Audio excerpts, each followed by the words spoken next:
Hello, hello mga kananay. Kahapon to, kahapon.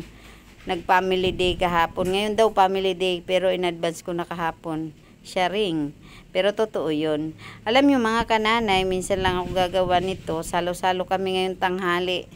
May kakain ng pulang bigas, may kakain ng puting bigas. Ayan, basta salo-salo. Lahat yan, pwede yan. Pinagsalo-salo ko na rin ang toyo at pampaminta. Para wala ng bati-bati lang. Lablab lang ba? Ayan mga kananay, nagtitimpla ako niya ng simpleng timpla lang, madalian. Ayaw ko na maraming chichiburichi pa. Abay, palalagyan pa sa akin ng, alam nyo na. Pero hindi ko nilagyan, sabi ko, dadayain ko na lang dito sa asukal. Para may konting kapit ang lasa ng asin. Ang konting tamis. Ayan, at nagbukas na nga ako ng itong nakasugat sa akin ng ketchup na to. Hindi pa rin ako madala. Ayan, ayaw na magbigay sa akin. Ayan, hindi na siya na. Ayan, konti-konti lang daw. Ang kulit ng ketchup na to. Oh. Mga kananay, pinagbigyan ka na. Tama na yan. Ayan, nakinig naman siya. At sige na nga. At yan, ilalagyan natin na mahiwagang. Ayan, alam nyo na yun mga kananay. Hop! Wala pang balot ang kamay mo, magbalot ka muna. Baka may magpatimpla sa'yo ng mas masarap na sarap sa kamay. Ayan, nilagyan ko ng kalamansi juice. Ayan mga kananay. At ilublob natin dyan ang maputing manok. Ayan, maputi daw ang manok. Naliguan kasi maigit. Nilagyan yata ito ng sunrox. Namutla na eh. Ayan.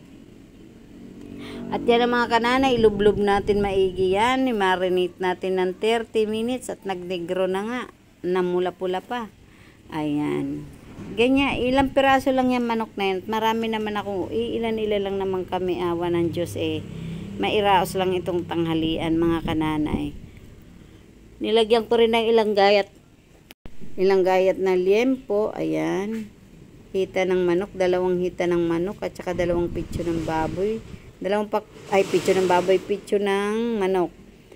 Ayan. Bali, 1 buong manok nga lang yan na maliit. Sabi ko baka hindi namin maubos. Ayan mga kananay, tinimplahan ko lang ng paganyan-ganyan. Pagulong-gulong lang yan. O. Ayan. O diba, naging mistisa na sila lahat. Mistisa negro. Ayan. Alam nyo mga kananay, minsan lang kami magsalo-salo ng ganyan. Para bang natutuwa lang ako. Parang, ewan ko ba? Pakiramdam ko napakarami ng blessing sa buhay ko. Dumaan man ang mga problema, pero agad ko yung nasusolusyonan. Salamat sa inyo mga kananay at nandiyan kayo. Lagi kayo nagko-comment sa aking mga walang kwentang video. Pasensya naman, hindi pa ako totoong vlogger mga kananay. Ngayon lang ako nag-uumpisa. Ayan, at tapos na nga halo-haloin ang kananay nyo. Ayan, isda na yan yan ay hugasan natin at dinapuan ng kaibigan. Ayan. Ayan, matang dilat. Sabi nila, adik daw yan dahil dilat. Huwag kayong magsumbong ha. Yun lang sinabi ko. Baka na maisumbong nyo pa ako. Ayan mga kananay. Tinakpan ng kananay nyo at hindi satisfied. Palitan yan. Ayan, nakinig naman. Masunurin talaga ang kananay nyo. Ayan.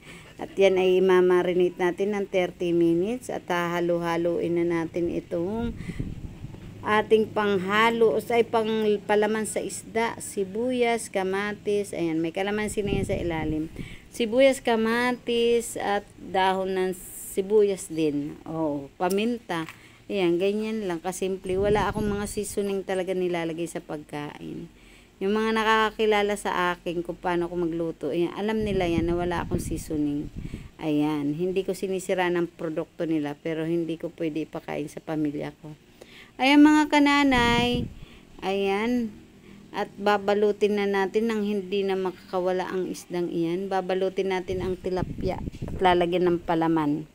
Lalagyan natin ng tanglad, dahon sibuyas, bell pepper. Ay, ayaman ng kananay nyo. May bell pepper ang inihaw na tilapia. Ang kamahal ng bell pepper ngayon mga kananay. 500 ang kilo.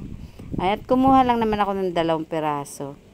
Para palaman lang. Maging malasa lang diyan sa akin. Magkaroon lang ng aroma ng bell pepper. Ayan, nilagyan ko na nga mga kananay ng palaman ang ating isdang tilapia.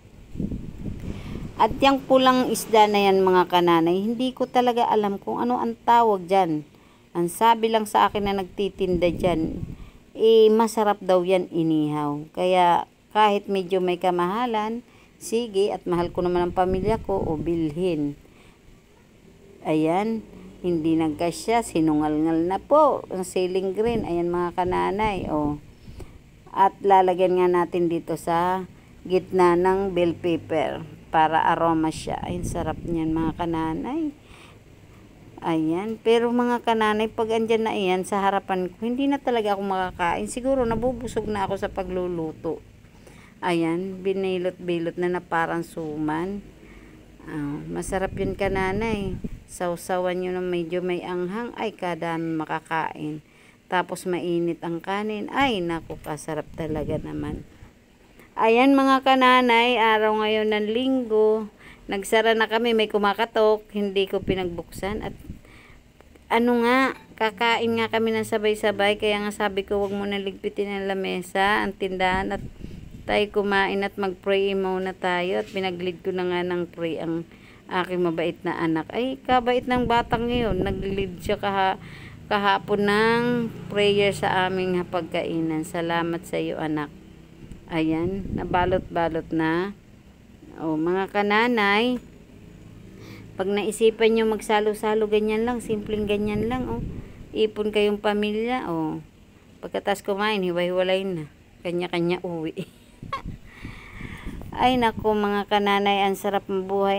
Kahit nakapalibot sa iyo ang problema, hayaan mo na rin ang problema, pero hindi pwede hayaan.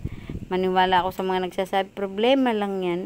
Ayan, pagkatapos ibilot, idarang sa apoy, salbaga, ayan, maya-maya mga kananay, luto na yan. At dito tayo, dumako tayo dito sa, hipon. Ko lang dito sa margarine, pagugulong-gulungin ko lang yan. At saglit lang naman maluto yan. Papupulahin ko muna ang bawang. Kunti lang yan, kalahating kilo lang yan. Isang araw ko pa binili yan. Ipababaong ko sana doon sa babae ko. Nag-cancel naman ang pasok. Kaya ngayon ko siya lulutuin. Nung Friday pa pala yan. Nabili ko kalahating kilo. Ayan. Ayan, nilalagyan ko yan ng pineapple. Calamansi juice. Para mawala yung tawag dyan, hipon. Tapos patutuyuin ko na lang. Ayan, luto na rin naman. Mga kananay, ang sarap talaga. Pag yung hipon ay inaanohan ko yung ulo niyan. Ulo. Tingnan nyo, mapapansin nyo ang hipon ko walang ulo.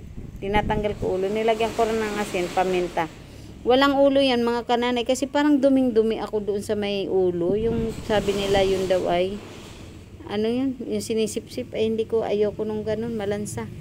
Ayan, tinatanggal ko yung ulo tsaka yung tusok-tusok. Ayan. Kaya hubad na yung aking hipon na yan. Lalagyan ko yan ng kalamansi at tatakpan natin at hayaan matuyo. Ayan. Mga kananay,